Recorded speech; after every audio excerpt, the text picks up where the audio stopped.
28e édition de la Coupe d'Afrique des Nations de football, la CAN Orange 2012, avec cette seconde journée des quarts de finale. Le carré d'as est désormais connu. Après la Zambie et la Côte d'Ivoire, hier, le Mali et le Ghana décrochent aujourd'hui leur ticket pour les demi-finales. Merci à vous de nous rejoindre sur Gabon Télévision. Madame, Monsieur, bonsoir et bienvenue à cette édition d'information, la principale de la soirée.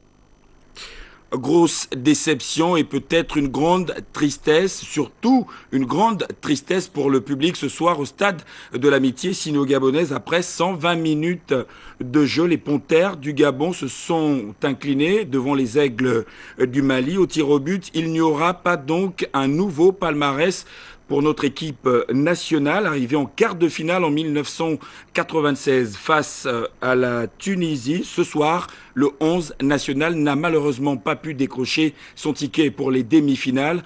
On retiendra tout de même une assez bonne prestation. Nous revenons sur les temps forts de cette rencontre Gabon-Mali. Sur le terrain, ce sont les joueurs qui appliquent. Il n'a pas tort. Et il a tiré tout cela. Attention, les Gabonais. Pierre-Emerick qui ressort le ballon. Moulougui la frappe. Ouverture du score. Ouverture du score de Eric Moulougui. Son premier but de cette 28e Coupe d'Afrique des Nations de football. Situation décantée. Ah, quelle ambiance dans la tribune du stade de l'Amitié. L'exécution des chantiers de la Coupe d'Afrique des Nations 2012. Donc,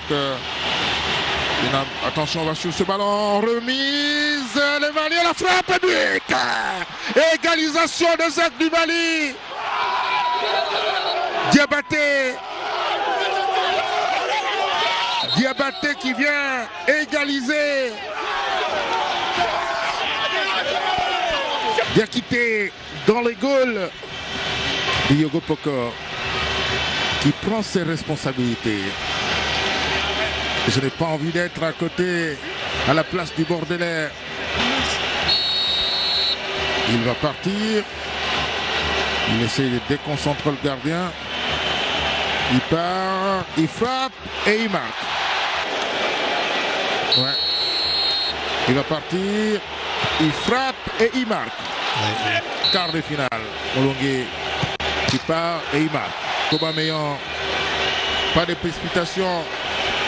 Il part, il frappe et il rate. C'était trop lisible. On avait dit que c'est Keita qui va prendre le dernier tir au but. Keita pour le dernier tir au but, le joueur du Barça. Ça va partir. Ça part, il marque et c'est terminé. Le Mali est qualifié pour les demi-finales de la Coupe d'Afrique des Nations de football. Une belle aventure s'arrête. Oui, l'aventure s'arrête pour l'équipe gabonaise qui aura tout donné.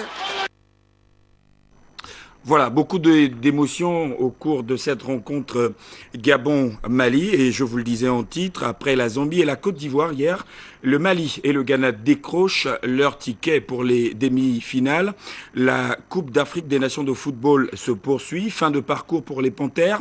Sur ce plateau, Jean-Raoul Mbadinga de notre rédaction. Jean-Raoul, bonsoir. Bonsoir. Fin de parcours pour les Panthères, mais quel message au public ? Le Gabon vient d'être éliminé de la Coupe d'Afrique des Nations de football qu'il co-organisait avec la Guinée équatoriale. Cette contre-performance réalisée face au Mali a démontré qu'il y avait encore du travail à faire dans la préservation des acquis, mais aussi la capacité à se surpasser mentalement face aux équipes beaucoup plus expérimentées. Nous devons donc ici saluer le courage de cette équipe, comme la bravoure de toutes les équipes qui nous ont rencontrés et donné l'occasion au peuple gabonais de mesurer la progression, oui, la belle progression des Panthères du Gabon qui sont parvenus à atteindre les quarts de finale de cette CAN au même titre que la Guinée équatoriale. De cette CAN Orange 2012, le peuple gabonais ne doit pas oublier ces moments de folie vécus après les victoires face au Niger, au Maroc et à la Tunisie. Ces trois pays ont reconnu la grandeur du Gabon qui prend des places au classement international, au classement mondial FIFA. Le peuple gabonais doit comprendre qu'à côté de la victoire, l'esprit fair play qui anime le football rappelle qu'une défaite concédée dans la sportivité est une sorte de victoire personnelle. Cette victoire personnelle acquise ce soir par chaque Gabonais est celle de l'espérance des performances meilleures que prépare le chef de l'État Ali Bongo Ondimba qui n'a regardé à la dépense pour doter à la fois le pays et la jeunesse gabonaise des structures sportives modernes conduisant à l'éclosion des talents encore plus grands et aideront le Gabon à organiser d'autres compétitions sportives. Au regard du retard à l'allumage dans la réalisation de tous les chantiers, le chef de l'État a tenu à un pari qui a conduit à la crédibilité du Gabon sur le plan international. L'arrivée de toutes ces équipes au Gabon, si elles se situaient sur le plan sportif, démontrait la volonté du chef de l'État à emmener les Gabonais à consolider à leur niveau les relations que tous les fils et filles de cette nation doivent avoir avec leurs frères africains, comme il a toujours su le faire au sein des instances comme l'Union africaine et les Nations unies.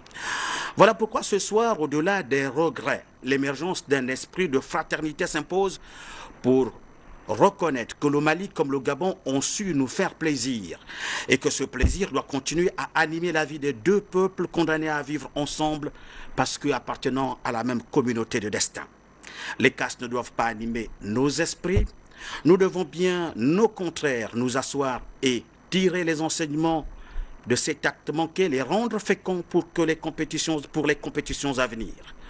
Tirer les enseignements, c'est comprendre avant tout que pour accéder à la grandeur, on n'y va pas deux, et que l'année d'une nation ne peut s'accomplir que si elle est inscrite dans l'esprit d'un dirigeant sportif. Le chef de l'État, Ali Bongo Ondimba, a sur le plan politique fait ce qu'il a pu faire dans son rôle de bâtisseur, et c'est donc ici l'occasion donnée de rendre un vibrant hommage, un hommage particulier au feu chef de l'État Omar Bongo Ondimba, qui a voulu que le Gabon soit la terre d'accueil de fraternité et de foot. Merci et adieu, Monsieur le Président. Merci au chef de l'État Ali Bongo Ondimba qui a su matérialiser ce projet. Les Gabonais ont le devoir de ne pas gâcher la fête, mais d'assister au reste de rencontre, de soutenir l'idée que le Gabon est une terre d'accueil, un pays hospitalier où la foi chrétienne est grande et nous enseigne chaque jour ce grand commandement. Aime ton prochain comme toi-même. Merci Jean-Raoul Badiga d'être passé sur ce plateau. C'est aussi ça le football. Trêve sur la CAN Orange 2012 en entendant les demi-finales. Cependant, la fête du football continental se poursuit. Nous allons à Lebamba, dans la province de Langounié, c'est au sud du Gabon, la localité, vers une réduction des accidents de la route. Le préfet du département de la Louétie, Wano, vient de mettre en garde les conducteurs hors la loi et autres fous du volant à la faveur d'une réunion qui a eu pour cadre la salle polyvalente de l'hôtel de ville de Lebamba. Reportage de Jean-Rodrigue Bingoundou, Loa TV. Des responsables d'entreprises, agences de voyage, propriétaires ou conducteurs de camions et autres véhicules à usage commercial sur la périphérie urbaine de Lebamba et au-delà. Le préfet Louétie Wano s'est voulu intransigeant face au comportement de certains usagers qui foulent le pied ou bafouent la loi en matière de sécurité routière. Tout ce que le préfet venait de nous dire, vraiment c'est intéressant. On ne peut pas aujourd'hui admettre qu'un conducteur doit être à bord du volant, à bord d'un véhicule, sans permis de conduire. Ça, c'est pas autorisé. Mais en cas d'accident, il sera couvert comment? Certains disent qu'il manque de panneaux de signalisation. Et pourtant, il y avait des panneaux. Mais personne n'a pris la peine de respecter ces panneaux.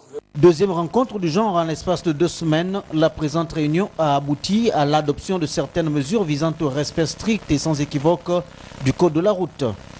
Aussi, ai-je demandé à monsieur le commandant de brigade, qui a déjà commencé à faire ce travail, de me procéder au contrôle des pièces afférentes à la circulation des véhicules et aux chauffeurs, à savoir les permis de conduire, les visites techniques, les documents d'assurance. J'ai aussi demandé à la société COVEC, et bien sûr cela sera aussi valable à la société SOMICEP, de produire les photocopies des pièces si haut indiquées, de manière à ce qu'une fois rassemblées, nous puissions nous adresser à la Direction générale du transport via le service provincial du transport pour savoir si ces documents, particulièrement les permis de conduire, sont des vrais documents. J'ai demandé à Madame l'adjointe au maire de produire un arrêté municipal limitant donc la vitesse de circulation dans le périmètre urbain entre 40 et 60 km à l'heure. Mise en garde tenue à l'orée du démarrage de la canne orange organisée dans notre pays en présence de l'autorité municipale intervient après une série d'accidents survenus dans la capitale départementale à Lutiwano et ses environs, certains s'étant révélés particulièrement graves, sinon mortels. À Port-Gentil, la capitale économique, la raffinerie de Sogara va cesser sa production pour des raisons techniques, arrêt conforme à une tradition observée tous les 5 ans. Le grand arrêt va durer 6 semaines. Sur ce, des dispositions ont été prises. Détails et explications, Jean-Raoul Mbadinga, Arnaud Mengue.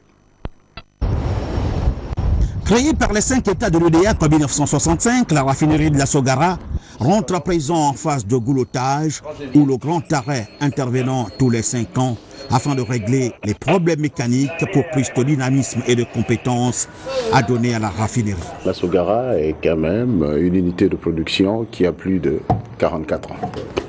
Donc pour la maintenir en état de marche, il faudrait, si vous me passez l'expression, que nous la bichonnions. Il faudrait que nous l'entretenions parce que c'est important. Et n'oubliez pas peut-être que certains d'entre vous ne le savent pas, nous travaillons sur un site à haut risque, classé Céveso. Donc les moindres détails en matière de sécurité sont importants. Et c'est la raison pour laquelle tout ce que nous faisons va dans le sens effectivement de la sécurité pour que notre usine continue à être toujours aussi performante. Durée de l'arrêt de production, 6 semaines. Il s'agira de démonter cet outil de production, de la retraiter, de la remettre en fonction au mois de mars 2012. Les travaux sont réalisés en ce qui concerne les travaux de maintenance. Donc Sosten a dit tout à l'heure qu'il parlait d'équipements. Donc des équipements, faut comprendre, on le voit, c'est des équipements, c'est des capacités. Donc il y a des colonnes, ce sont les grandes tours géantes. Il y a des ballons, et puis il y a des bacs, ils sont cylindriques. Et puis il y a des équipements aussi qui sont des échangeurs. Donc en général à l'intérieur, il y a des tubes qui permettent de faire passer des produits pour arriver à certains objectifs au niveau procédé. Pour cela, 5 à 600 techniciens supérieurs spécialisés dans la question arrivent du Congo, de la Côte d'Ivoire, du Sénégal, de la Sogara et des entreprises spécialisées sur la question à Port-Gentil. C'est une procédure d'appel d'offres en fonction du secteur dans lequel ces sociétés interviennent. Et c'est en tenant compte de la qualité du travail proposé, de la correspondance avec le cahier des charges qui a été élaboré par la Sogara et aussi des moyens mis en œuvre. Et en dernier lieu, le prix proposé que la société est retenue. Coût de l'opération. Le directeur général nous a précisé que c'était un budget de 10 milliards de CFA. Donc il faut bien comprendre que cet argent n'est pas dépensé durant les 6 semaines, puisque le grand arrêt est un travail qui a commencé déjà il y a 18 mois. On commence à préparer un grand arrêt dans une raffinerie au moins 1 an à l'avance. Pour ces 6 semaines, la Sogara a pris toutes les dispositions afin que le pays ne connaisse aucune pénurie. À Franceville, au sud-est du Gabon, l'autre ville qui abrite la Coupe d'Afrique des Nations de football, la CAN Orange 2012, les jeunes du quartier Pika se mobilisent pour la préservation de leur environnement. Un reportage de nos confrères de TV Masuku, Georges Ngoma, Jean Romano, Louba. La forte mobilisation observée ici au quartier Pika est située dans la commune de Franceville. Marque, sauf à s'y méprendre, l'adhésion des habitants du dit quartier à une initiative qui vise à amener chaque citoyen à comprendre la nécessité de vivre dans un environnement sain. La participation de toutes les composantes de Pika à cette opération est un motif de satisfaction pour l'initiateur Béclair Youbi, lui qui voit en cette opération retroussant les manches la contribution des uns et des autres à l'effort d'embellissement de cette zone en cette période de CAN Orange 2012.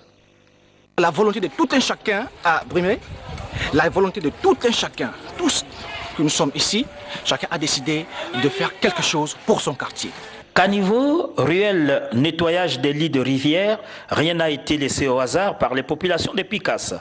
La lutte contre l'insalubrité doit être l'affaire de tous. Mon sentiment, c'est la joie que je vois parce qu'on est en train de réunir nos jeunes du quartier pour travailler notre quartier, pour laisser notre quartier libre, que d'attendre la mairie ou quoi. Non! Le degré de salubrité est une bonne mesure de la maturité de la citoyenneté des populations. De la coopération, dans cette édition d'information, la coopération France-Gabon, le secrétaire d'État chargé des Français de l'étranger, Edmond Courcial, est à Libreville dans le cadre d'une visite d'amitié et de travail. Il a eu un échange hier avec le ministre des Affaires étrangères, Paul Tungui, une rencontre élargie aux experts des deux pays. Le compte rendu, Cyril Berton-Galéco, Patrick Odjan. La France et le Gabon poursuivent une coopération réciproquement bénéfique en s'appuyant sur des relations bilatérales très étroites. Le séjour à Libreville du secrétaire d'État chargé des Français de l'étranger, Edmond Courcial, vient une fois encore illustrer la relation privilégiée, forte et significative qui existe entre Paris et Libreville.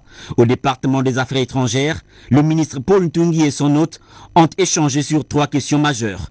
Les accords de défense et leur opérationnalité, l'accord sur la gestion concertée des flux migratoires, les incompréhensions qu'ils suscitent et l'impasse à la tête de l'Union africaine à la suite d'une élection qui n'a pas rendu le verdict attendu. Sur toutes ces questions, le secrétaire d'État français pense que le Gabon reste un partenaire de référence pour comprendre. Je suis très heureux d'être ici, en ce qui me concerne pour la première fois au Gabon, dont je sais les liens d'amitié qui unissent le Gabon à la France et qui sont historiques. Et donc j'ai eu beaucoup de chance d'être reçu à l'instant par Paul Tungui, et avec lui j'ai pu évoquer évidemment les grands dossiers que nous avons en commun, mais derrière tout ça avec un esprit de construction et surtout un sentiment de grande amitié qui unissent nos deux pays. Et je m'en félicite. J'aurai l'occasion ce soir à l'ambassade d'accueillir une partie de la communauté française. Vous savez qu'au sein du gouvernement, c'est ce dossier particulièrement dont j'ai la charge. Et je sais ici la communauté française non seulement nombreuse, mais bien intégrée et heureuse de vivre au Gabon. Et je m'en félicite. La France reste donc très attachée à la mise en œuvre des accords communs. La dernière décennie a vu les autorités françaises amorcer une démarche davantage partenariale vis-à-vis du Gabon pour définir les besoins, les secteurs prioritaires et les moyens nécessaires à leur soutien. D'ailleurs, l'aide française ces dernières années a couvert la plupart des secteurs d'intervention de l'administration gabonaise. Nous sommes dimanche de la religion dans ce journal, débuté lundi dernier à Libreville. Le séminaire placé sous le thème « Arrière, Satan » et organisé par l'Église Nouvelle Naissance de Cocotier vient de s'achever. Les jours de formation ont été consacrés à la prière parmi les fidèles Jean de Dieu Mambundou et Paulin Siaki. Les fidèles de l'Église Nouvelle Alliance viennent de passer près d'une semaine de prière. Ils se sont nourris de la nourriture divine autour du thème « Arrière Satan ». Pendant 5 jours, leur appel au Dieu très haut afin que la main divine se pose sur les êtres pécheurs pour un monde meilleur était la vision principale. Nous n'avons pas pour ennemi la chair et le sang, déclarent les Saintes Écritures. Notre pire ennemi est l'unique, c'est Satan. C'est lui qui est l'auteur de tous les maux que les humains endurent dans ce monde. Et nous avons programmé ce travail pour dire à cet adversaire nuisible, ça suffit, arrière de moi, Satan. Un séminaire qui a vu plusieurs guérisons. L'apôtre Emmanuel Mesui n'a pas été de tout repos pour diriger les brebis vers la voie divine. Le MGBF, le Mouvement Gabonais pour le bien-être familial, vient de tenir son assemblée générale nationale et élective. C'était en présence de nos reporters Jean-Augustin Diengui et Jean de Dieu Mambundou. Parrainé par le Mouvement Gabonais pour le bien-être familial, l'Assemblée générale nationale des volontaires a ouvert à Libreville sa session élective en présence des délégués Afrique de la Fédération internationale pour le planning familial.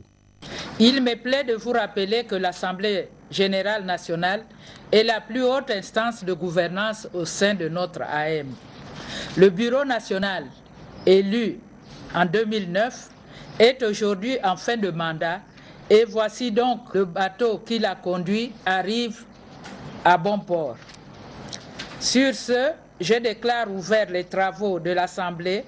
Au nombre des rapports appréciés pour l'exercice passé, ceux relatifs à l'audit, à la trésorerie et aux activités dont le bilan positif consacré à l'épanouissement des familles et à la reproduction résulte des efforts consentis par les autorités gabonaises.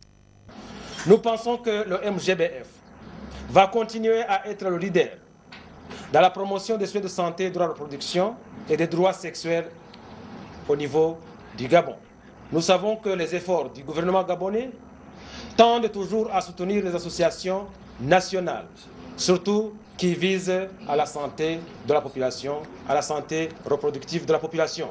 La Fédération internationale pour la planification familiale soutient sans faille le gouvernement du Gabon et les associations qui œuvrent dans ce sens.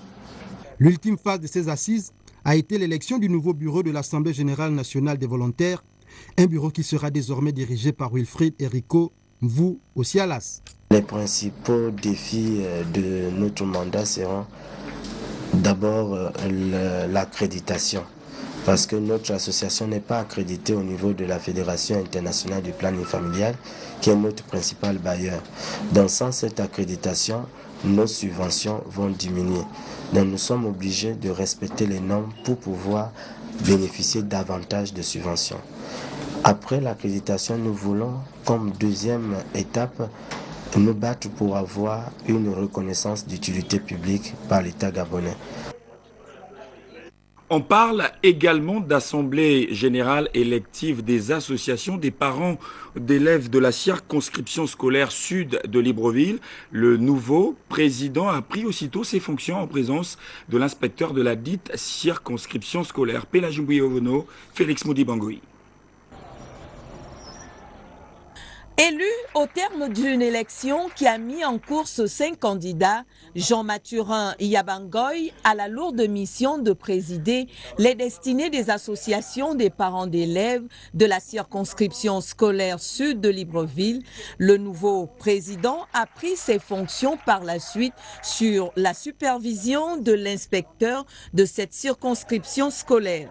Monsieur le ministre de l'Éducation nationale nous a instruit de mettre en œuvre des associations des parents d'élèves dans tous les établissements, circonscriptions et académies. Et le but de ces associations, c'est d'amener les parents d'élèves à adhérer massivement et activement au projet éducatif du gouvernement. Le parent d'élève est un maillon essentiel dans le processus de l'amélioration de la qualité de notre système éducatif. Donc aujourd'hui, les associations de parents d'élèves vont appuyer le fonctionnement de la circonscription, le fonctionnement des établissements. La tâche ne sera pas aisée pour le nouveau président et son bureau. Le défi à relever est immense. Aujourd'hui, je suis très honoré de recevoir de votre part ce mandat qui me permettra, avec tout le bureau, de gérer l'association des parents d'élèves de cette circonscription scolaire Libreville Sud. Mais je voudrais rassurer les uns et les autres, notamment mes amis challengers, que nous aurons besoin de leur conseil, de leur encadrement, parce que cette circonscription scolaire est la nôtre. À tous les membres de l'Éducation nationale, mandatés donc par le ministre lui-même, je voudrais donc leur adresser mes sincères remerciements. Ce bureau des associations des parents d'élèves de la circonscription scolaire sud de Libreville a pour mission non seulement de servir de relais entre ces différentes associations de la circonscription sud et le ministère de l'Éducation nationale, mais aussi de veiller au bon fonctionnement de ces associations. Le fonctionnement ne sera plus... Le PNUD, le programme des Nations Unies pour le développement, et Art Gold en prospection. L'initiative s'inscrit dans le cadre de la deuxième étape d'aide des communautés vivant en zone rurale. Les précisions, Yves Oyonneau, Pierre Claverella. Après la réussite de la première phase du programme Art Gold qui a touché 3 provinces dont le Moyen-Ogooué, le Haut-Ogooué et l'Estuaire, la deuxième phase approche. Et comme beaucoup de compatriotes, cette cultivatrice ficelle son projet. Un vaste champ de 3 hectares qu'elle rêve d'accroître. Plante la banane, le manioc, les tarots, les cannes, tout ce qu'on plante, c'est ça que je plante. Veuve, mère de famille, la cinquantaine et sans emploi, cette cultivatrice pense pouvoir obtenir un soutien du programme Art Gold et du PNUD Gabon. Résolument engagée dans le soutien des œuvres communautaires. Comme beaucoup, elle a opté pour le retour à la terre. On va pour le produit et pour les pirogues. Vous voyez, la pirogue qu'on a amenée là, c'est pour moi-même. Et maintenant, quand j'arrange toujours la pirogue là, ça me demandait beaucoup le million. Comme ça coule là maintenant, il faut que si je n'ai pas l'argent, je ne peux pas arranger. Si vous pouvez m'aider, de faire que je vais continuer de faire les plantations avec ma belle-sœur et ma petite-sœur. Je viens de foire les week-ends, donc juste les samedis, je viens souvent m'aider à planter. Donc je regarde un peu comment ça se passe. Bon, moi-même je suis douée, je suis née dans ça. Donc je viens de temps en temps aider la belle-mère. Aidée par ses proches et d'autres villageois, elle entretient cette vaste plantation depuis une dizaine d'années et espère faire mieux. Objectif, sortir de la pauvreté et contribuer à l'autosuffisance alimentaire dont rêve le Gabon. Durant la Coupe d'Afrique des Nations de football, la CAN Orange 2012, une importante exposition culturelle se tient à Gabon, Expo de Libreville. Le vernissage y est. Yves Oyono et Arnaud Mengue ont fait le déplacement pour nous.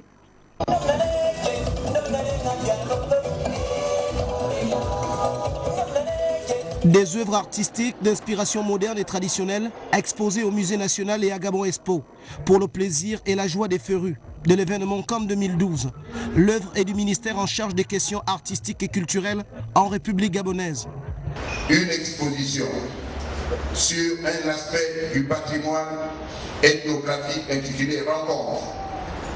Cela sous-entend que vous aurez à visiter des masques, des reliquaires, des attributs de pouvoir et d'autorité, des arts musicaux, la vie quotidienne, etc. Vivre culturellement la fête du football est un concept qui séduit. Cette exposition présente des objets issus des différentes communautés culturelles qui constituent le Gabon, mais aussi d'autres créations de l'esprit. Les instruments de musique ne sont pas en reste, les danseurs non plus. Pour cette rencontre entre les différents peuples présents à cette CAN, à travers tous ces symboles, les liens importants seront raffermis entre des hommes et des femmes qui sont rapprochés par le football. Vivre culturellement la fête du football se tiendra jusqu'au 12 février 2012. En page magazine et pour la boucle de ce journal, élection du bureau du Conseil économique et social, le comité d'organisation des élections vient de rendre public le rapport général bilan de ce vaste processus sanctionnant l'ensemble des travaux. Il nous est livré ici par le président du comité d'organisation de ces élections, Ongoto Mbachi. Les 24, 26 et 28 janvier 2012 à Libreville, conformément à la loi organique 002-2010 du 15 février 2010, fixant les règles de désignation des membres du Conseil économique et social, la commission d'organisation du renouvellement de l'Assemblée du Conseil économique et social, mandature 2012-2017, a procédé aux opérations de vote des différents groupes 1, 2, 3, constitués ainsi qu'il suit. Groupe 1. 25 représentants des organisations syndicales des salariés et cadres des secteurs privés, publics et parapublics. Groupe 2, 25 représentants des organisations syndicales des employeurs, des artisans et des exploitants individuels. Groupe 3, 16 représentants des associations ou groupements socioculturels. La délibération est la suivante. Groupe 1, représentants des organisations syndicales des salariés et des cadres du secteur privé, public et parapublic. Premièrement, le secteur privé, 9 sièges. Deuxièmement, le secteur public, 9 sièges. Troisièmement, secteur parapublic, 5 sièges. Groupe 2, concernant les représentants des organisations syndicales des employeurs, des artisans et des exploitants individuels. Premièrement, représentant des employeurs, 12 sièges. Deuxièmement, représentant des syndicats des artisans, 3 sièges. Troisièmement, exploitants individuels, 5 sièges. Et quatrièmement, profession libérale, 5 sièges. Groupe 3, représentant des associations ou groupements sociaux, professionnels et culturels. Premièrement, représentant des confessions religieuses, 3 sièges. Deuxièmement, fédération et réseau, 9 sièges. Et enfin, association autonome, 4 sièges. L'ouverture des bureaux, conformément à la réglementation en vigueur, avait lieu à 8 heures et la fermeture à 18 heures, suivie des délibérations en présence de tous les candidats. Par ailleurs, en réponse aux accusations injustifiées portées contre les membres du bureau de vote chargé de procéder au renouvellement des membres du Conseil économique et social, nous tenons à apporter un démenti formel sur de prétendues irrégularités observées lors des délibérations de l'élection du samedi 28 janvier 2012, particulièrement sur le deuxième vote du troisième groupe constitué des représentants des associations ou groupements socioprofessionnels et culturels. Effectivement, ce samedi, il y avait 2 votes, celui des réseaux constitué de 9 sièges et celui des associations constitué de 4 sièges. La Commission regrette que 3 associations aient décidé de ne pas accepter le verdict des urnes dans une compétition reconnue très serrée. En effet, 32 associations étaient en lice pour briguer 4 sièges. Pour marquer le caractère public du scrutin, les portes du bureau de vote étaient grandement ouvertes et les candidats sont restés présents devant le bureau jusqu'au moment du dépouillement à 18 heures. Le comptage des bulletins et la délibération se sont effectués en toute transparence devant le collège et ce collège électoral est resté sur les lieux jusqu'à la fin. Il est important de rappeler aux plaignants qu'une élection est une compétition et comme toute compétition, seules les règles en vigueur régissent son déroulement. Quelles sont les dispositions légales applicables ayant été appliquées? Il s'agit de l'article 22 de la loi organique numéro 002-2010 du 15 février 2010 fixant l'organisation, le fonctionnement et les règles de désignation des membres du Conseil économique et social.